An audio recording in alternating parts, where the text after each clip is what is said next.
Porque parece que quanto mais nos apressamos, menos avançamos, como se o esforço excessivo criasse atrito e nos puxasse para trás. É quase uma ironia. Nos esforçamos tanto para conquistar algo e acabamos mais distantes dele. Há um provérbio antigo que diz: quem anda na ponta dos pés não permanece em pé por muito tempo. Quem vive correndo não vai longe. Quem tenta ofuscar os outros apaga a própria luz. A sabedoria milenar do taoísmo observou isso com atenção. Ao longo dos séculos, os sábios perceberam que os humanos têm uma tendência estranha. Forçam situações, tentam moldar o mundo e colhem o oposto do que buscavam. Quantas vezes, na tentativa de melhorar algo, não criamos mais problemas do que soluções? Intervimos demais e desequilibramos o que já funcionava. Queremos agradar alguém que nos atrai, e quanto mais tentamos impressionar, mais nos tornamos caricaturas. Preparamos discursos, ensaiamos cada palavra, e na hora, a voz falha, o corpo treme, a mente trava. Mas nesses momentos, o problema não está na falta de preparo, está no excesso de controle, na mente inquieta que tenta manipular cada detalhe, racionalizar cada passo, prever cada reação. É como se nos colocássemos no próprio caminho. Lao Tse, ou Laozi, compreendeu isso. Mesmo que sua existência como figura histórica ainda seja discutida, sua sabedoria atravessou séculos, carregada no Tao Te Ching, um dos textos mais profundos já escritos. Uma obra que não se limita a orientar líderes, mas também ilumina os caminhos da alma. Essa obra é um enigma em si. Ninguém sabe ao certo quando foi escrita, ou se foi escrita por um único autor, mas seu impacto é inegável. Está entre os livros mais traduzidos do mundo, reverenciado como a espinha dorsal do pensamento taoísta. Em suas palavras curtas e densas, Lao Tse nos convida a abandonar o excesso e a abraçar o fluxo. Ele fala de governar não pela força, mas pela confiança, de liderar não pelo controle, mas pela entrega, de viver não através da rigidez, mas da suavidade. Os duros e inflexíveis são discípulos da morte. Os suaves e maleáveis são discípulos da vida. Essa é a essência do Tao. Uma força invisível que move tudo, mas não se impõe. Age sem pressa, realiza sem esforço, conduz sem chamar atenção. O Tao é o caminho, mas não um caminho que se percorre com os pés. É um fluxo que atravessa tudo. Não se pode nomeá-lo, classificá-lo ou entendê-lo por completo. Por isso, Lao Tse já começa sua obra avisando: o Tao que pode ser nomeado não é o Tao eterno. Queremos entender tudo, definir tudo, controlar tudo. Mas o Tao nos escapa.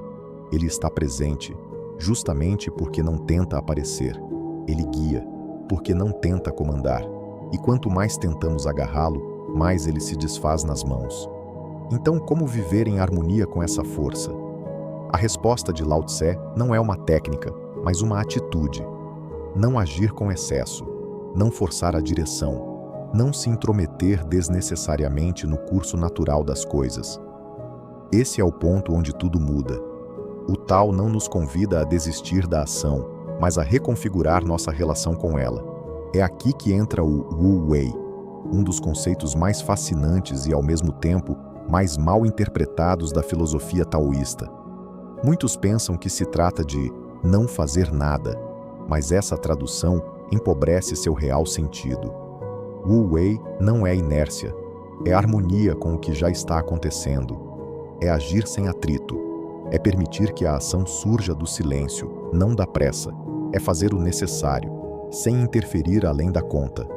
Como a natureza faz, sem esforço, mas com precisão. Imagine o bambu.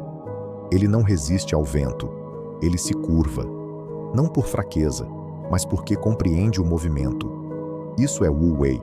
Ceder quando se deve ceder, avançar quando se deve avançar. Sem rigidez, sem tensão, sem ruptura. Lao Tse nos ensinava que o melhor tipo de ação é aquela que não parece ação, como quando você está tão imerso em algo que tudo flui. O corpo sabe, a mente está quieta e o tempo parece desaparecer. É o estado que chamamos hoje de flow.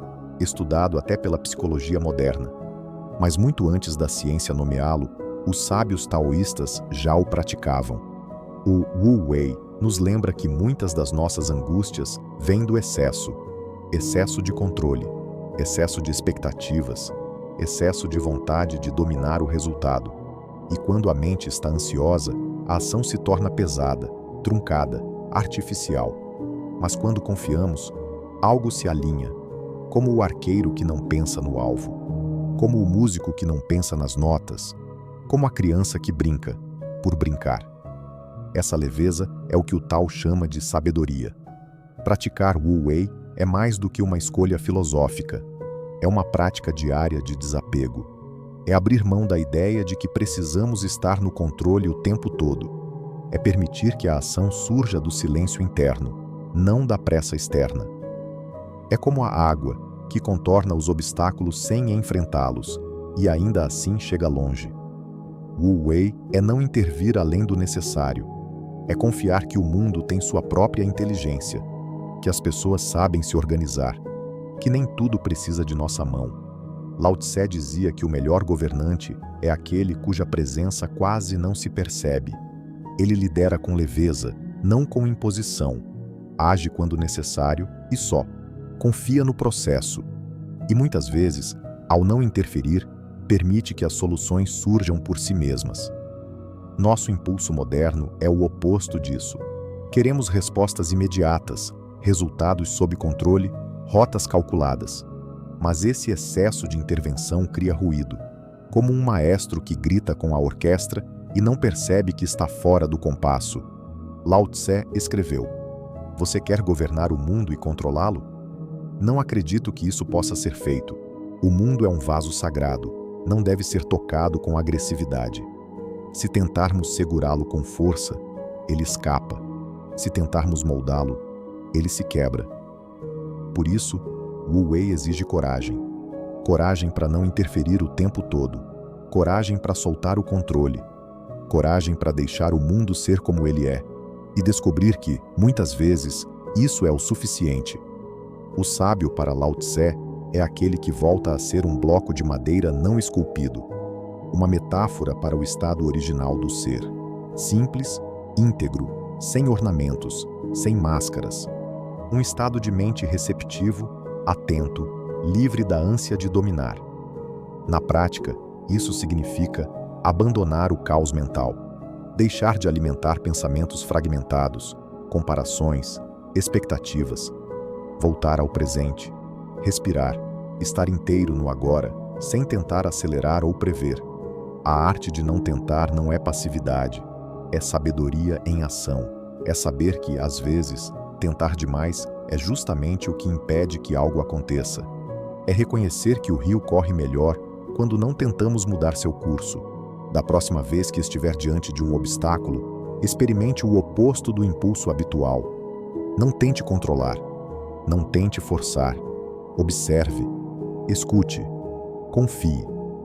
Você vai perceber que muitos problemas se resolvem sozinhos, que o silêncio traz respostas e que a vida tem sua própria música, desde que a gente não tente reger tudo o tempo inteiro. Esse é o canal O Caminhante, um canal feito por pessoas comuns em busca da elevação da consciência do nosso ser. Se você gostou do vídeo, não se esqueça de curtir e deixar seu comentário. Essa é a nossa moeda de troca. E aproveita para dar uma olhada em outros vídeos que estão aqui na tela. Um deles pode trazer aquilo que você está precisando ouvir hoje. Um forte abraço e nos vemos no próximo vídeo.